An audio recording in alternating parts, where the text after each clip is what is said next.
Welcome back. Today we are going on a journey, a trip behind the scenes into the clinical microbiology lab. We're going to follow a single patient sample on its incredible path from the collection tube all the way to a diagnosis. This journey is what turns a simple swab into a potentially life-saving answer. So let's get into it. So have you ever actually wondered what happens after a doctor or nurse collects a patient's sample? I mean, it doesn't just magically turn into a result on a computer screen. It goes on this super controlled journey where every single step is designed to hunt down the microscopic culprit that's causing an infection. And this is our roadmap for today. It all starts with triage and arrival, the moment it hits the lab. Then it moves through safe handling, getting prepped, choosing the right food or media for it to grow on, plating it, and finally, incubation. We're going to walk through every single one of these stages to see how it all clicks together. Okay, let's start right at the beginning. The second a specimen arrives in the lab, a whole cascade of critical decisions has to be made. This first stage is all about triage and, you guessed it, inspection. Not all samples are treated equally in the lab. There's a definite pecking order. They get prioritized. Right at the top, level 1, you've got the most critical samples imaginable. Think cerebrospinal fluid or blood. These need immediate attention, because let's be real, an infection there can be absolutely life-threatening. As you go down the pyramid, you see other types, like the preserved samples at level 4, which are much more stable and can wait a bit. There's a saying in the lab that every tech lives by. A bad sample leads to a bad result, and a bad result can harm a patient. This is the core principle of everything that happens before the analysis even starts. The integrity of the whole process, everything we do, hinges on the quality of that initial sample. It's why labs have such strict rules for what they'll accept. So because of that, sometimes a specimen's journey ends before it even gets going. This slide shows some of the most common reasons why. It could be simple logistics, like a mismatched label on the tube. Or maybe the sample took way too long to get to the lab and wasn't kept cold, letting bacteria either die off or just go crazy and overgrow. Sometimes the sample itself is just no good, like sputum that's basically just saliva. And then there's clinical logic. You can't look for anaerobic bacteria in a place where they're supposed to live. It just doesn't make sense. Okay, so let's say our sample passed inspection. It made the cut. Now it's time for prep. This stage is really about two key things: keeping the lab staff safe and getting that sample ready for culture.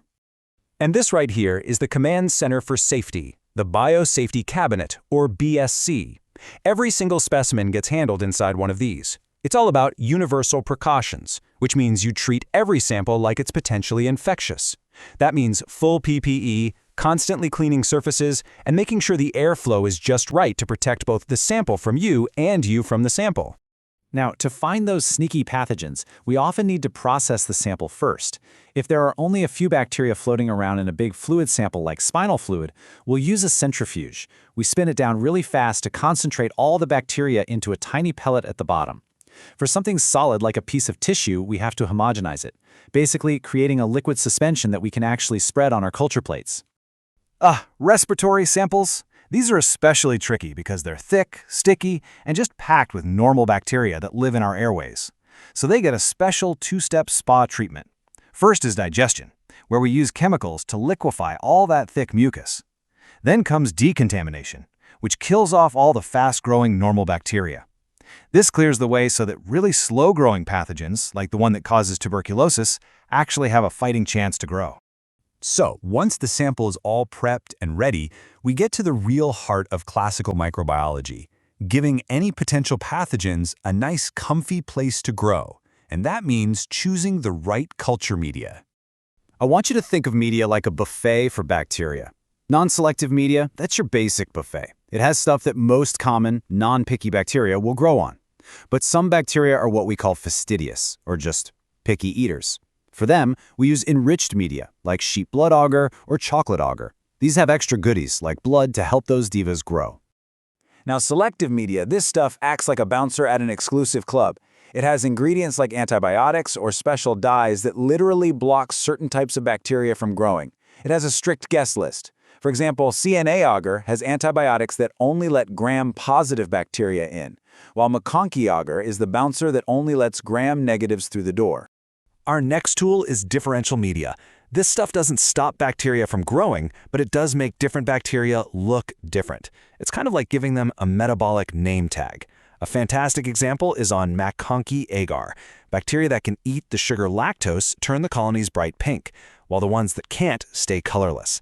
It's an amazing visual clue that tells us a lot about who we're dealing with.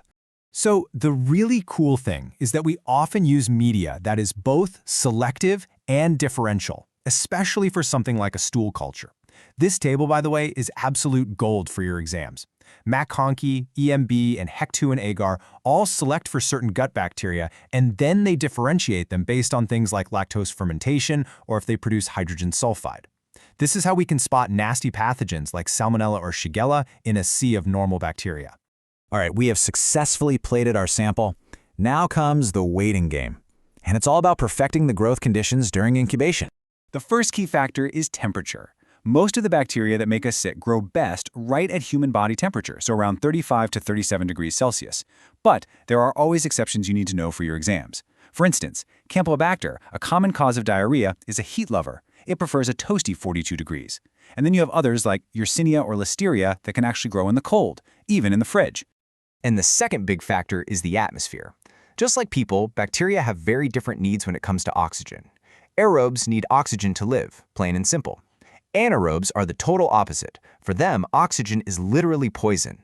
And then you've got a whole bunch in between, like capnophiles, which need extra CO2 in the air. We create all these special atmospheres using special jars, bags, or incubators. Now, before we move on, it's really important to talk about how we put the sample on the plate. The method we choose depends on the question we're trying to answer. On the left, you see a semi-quantitative streak plate. The goal here is just to get pure, isolated colonies, so we can figure out what they are. But on the right, that's a quantitative method. We use this for things like urine cultures, where the actual number of bacteria is what's clinically important. And that brings us to a really important clinical number.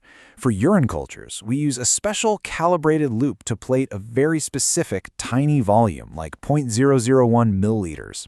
After incubation, we count the number of colonies that grew, and then we just multiply. If that final number is over 100,000 colony-forming units per ml, that's generally considered a significant urinary tract infection.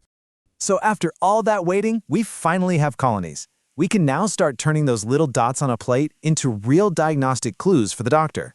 And here it is, all tied together in one beautiful workflow. From that initial triage, through all the prep work, plating on just the right media, and incubating in the perfect conditions, every single step builds on the last. And those visible colonies, they aren't the end of the story. They're the beginning of the final answer. Each unique colony is a clue that we'll investigate further to give it a name and give the doctor a result they can act on. So as a quick review for your exams, what are the big takeaways? First, process integrity is everything. You can't get a right answer from a wrong sample. Garbage in, garbage out. Second, think of your culture media as a toolbox. You have to pick the right tool for the job to find and identify the bad guys. And finally, the environment is absolutely everything. You have to give these microbes the perfect temperature and atmosphere to get them to show you who they are. So that's the journey of a clinical specimen. I'm going to leave you with this question to think about. Now that you've seen this whole chain of events, which single step do you think is the most critical?